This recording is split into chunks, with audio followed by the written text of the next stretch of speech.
a lot of you may not know this. And a lot of you may be very confused to hear this. But I have been in favor of hashtag force the vote for a very long time. I may have made videos critical of certain individuals within the hashtag force the vote community. But that was because at the end of the day, what I really wanted was to hashtag force the vote. Now you may be wondering, what? This is breaking news. I thought you worked for a health insurance company. That's all very true. However, me working for MSNBC has nothing to do with the fact that Bernard Sanders is vowing to force the vote on a $15 minimum wage. So, let's read. This is from The Hill. Senate Budget Committee Chairman Bernard Sanders says Democrats should ignore the recent ruling of the Senate parliamentarian and is vowing to force the Senate to vote this week on an amendment to set the federal minimum wage at $15 an hour. Sanders on Monday declared he would not back down on his signature wage initiative after the Senate parliamentarian ruled last week that a provision setting the federal minimum wage, who cares, blah, blah, blah, she's a dumb bitch.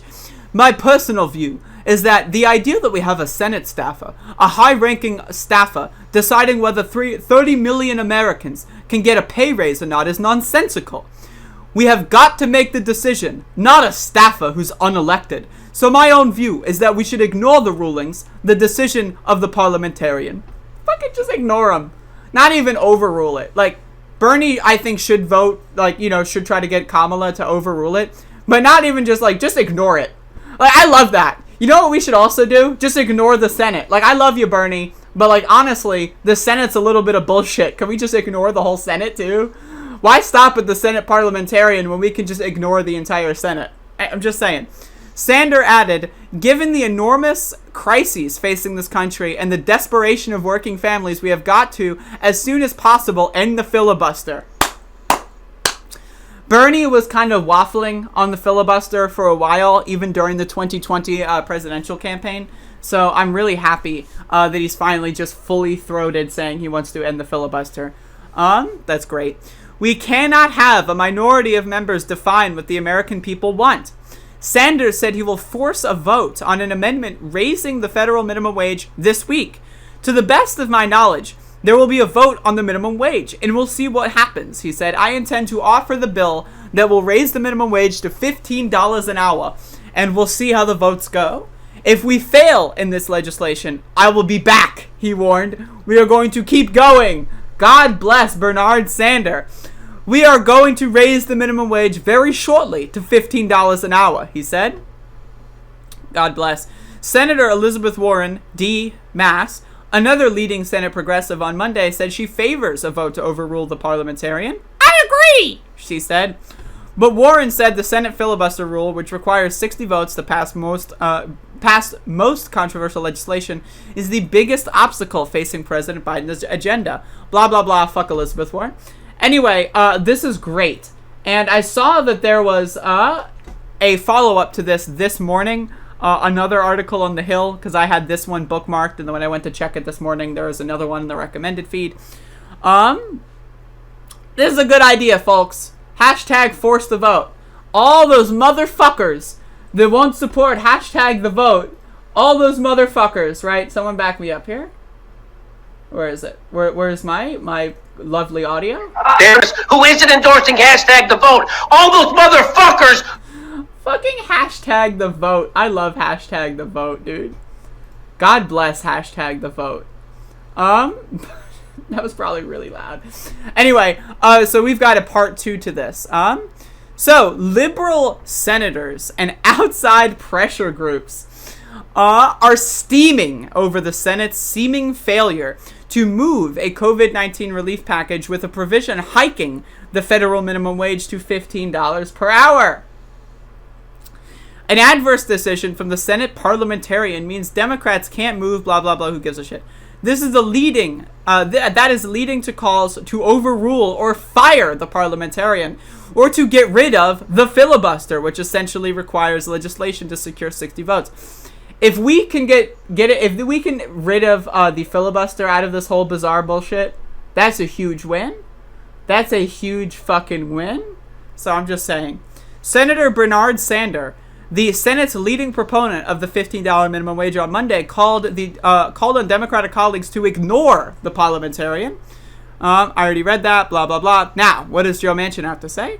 The problem for Sanders and other liberals is that it does not appear Democrats have even the 50 votes in their caucus to pass the $15 minimum wage or to end the filibuster using the so-called nuclear option.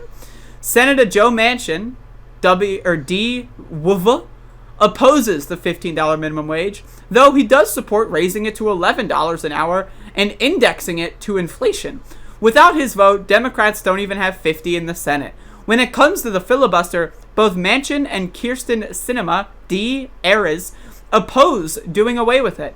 Manchin on Monday signaled growing frustration with questions about his position. Asked if he might change his mind on the filibuster at some point, he turned around and yelled at reporters, "Never! Jesus Christ! What don't you understand about never?"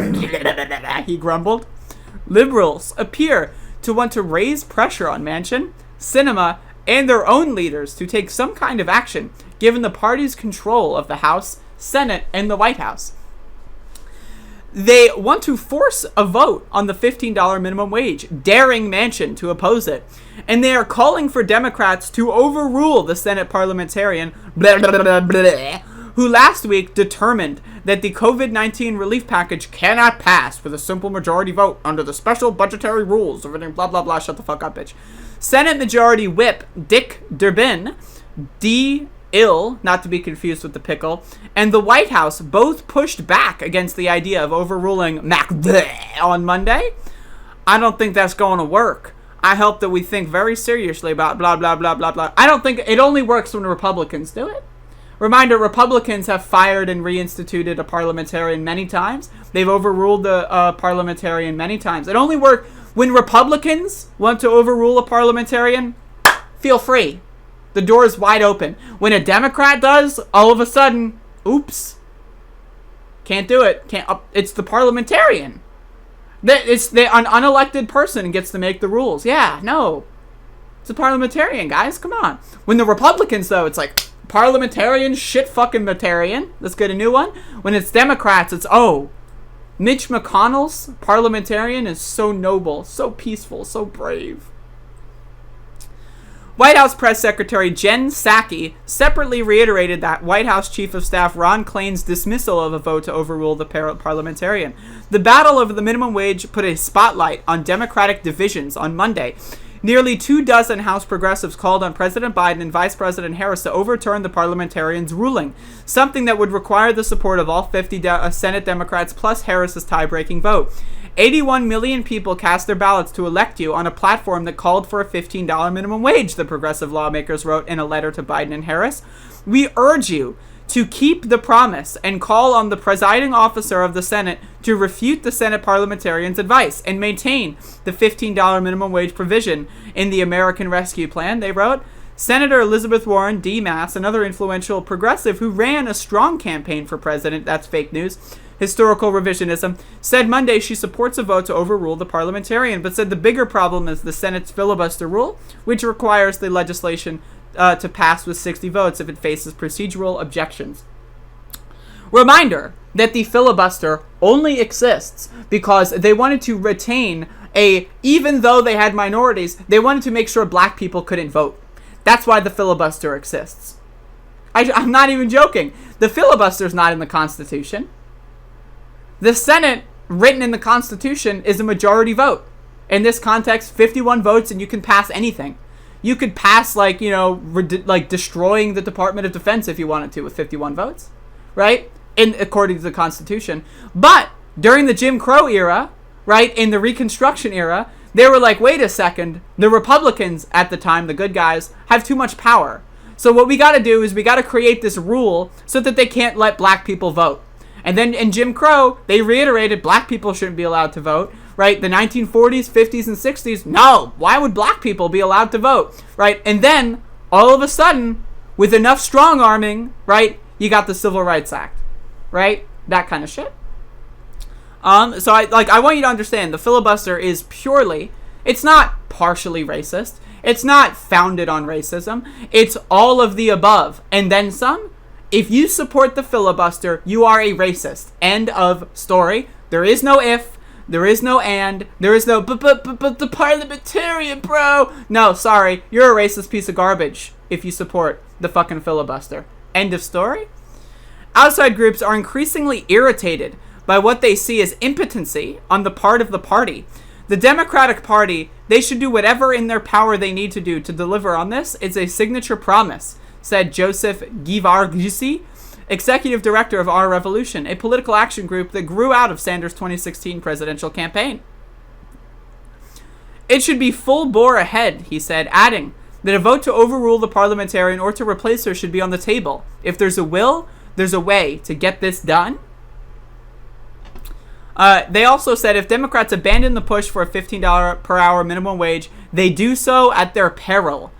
What you're seeing is the progressive wing of the Democratic Party coalescing around signaling that this is critically important, he said. Brian Fallon, the executive director of Demand Justice, another progressive advocacy group, is also urging Senate Democrats to overrule the parliamentarian. Overrule the parliamentarian or end the filibuster. Senate process is not an excuse for failure to get results, he tweeted. If it's the considered position of Democrats to just take what they can get now on major COVID relief package and then settle for the parliamentarians' ruling on minimum wage, okay. But to me, that means that they have to be willing to follow through. Ultimately, to get rid of the filibuster, to pass the minimum wage, and a bunch of other things, he said. It is unclear how Democrats can get the $15 minimum wage to Biden's desk without some dramatic change. Republicans, who have offered support for raising the federal minimum wage, have backed smaller increases over lengthier periods of time. Without protection from the budget rules, Democrats need the support of 10 Senate Republicans to pass minimum wage legislation with the 60 votes needed to overcome the filibuster. Fuck the filibuster. All my homies hate the filibuster. Force the fucking vote, bitch. Let's get this shit done.